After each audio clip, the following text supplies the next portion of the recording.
खुशामदीद नाजरीन, आप देख रहे हैं हिंदुस्तान डेली के लिए मुंबई से ब्यूरो रिपोर्ट।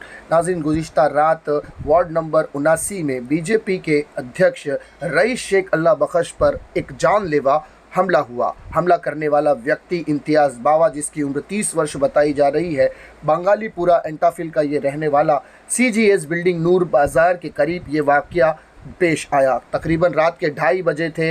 रईस शेख अपना कोई कार्य करने के बाद वहां से गुजर रहे थे। इम्तियाज़ बावा ने रईस शेख को आवाज़ देकर अपने करीब बुलाया। जब वो उनके समीप पहुंचे तो इम्तियाज़ ने एक धारदार कोयते से उन पर जानलेवा हमला कर दिया। हमला करते ही वो वहां पर गंभीर रूप से ज़ख्मी हो गए और किसी तरह से अपनी जान बचाकर वहां से भागने में सफल हुए। वहां से निकलने के बाद वो पुलिस स्टेशन पहुंचे और पुलिस स्टेशन पहुंचने के बाद प्राथमिकी दर्ज कराई।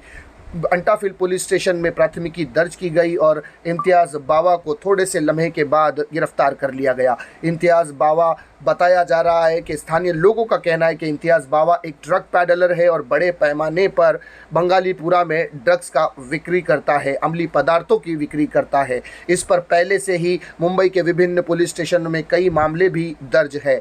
फिलहाल रईस शेख अस्पताल में है और वहां उनका इलाज चल रहा है। अस्पताल में बीजेपी के विधायक प्रसाद लाड़ भी पहुंचे थे और उन्होंने उनकी तबीयत का जायज़ा लिया।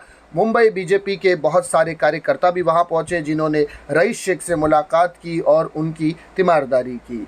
रईस शेख वार्ड नंबर 79 से बीजेपी के वार्ड अध्यक्ष हैं और काफ़ी लंबे समय से बीजेपी के लिए कार्य कर रहे हैं। नाजरीन, इसी तरह की खबरों के लिए बने रहिएगा हमारे साथ। मैं सिराज शेख, हिंदुस्तान डेली से फिर मिलूंगा किसी अगली खबर के साथ। तब तक के लिए जय हिंद।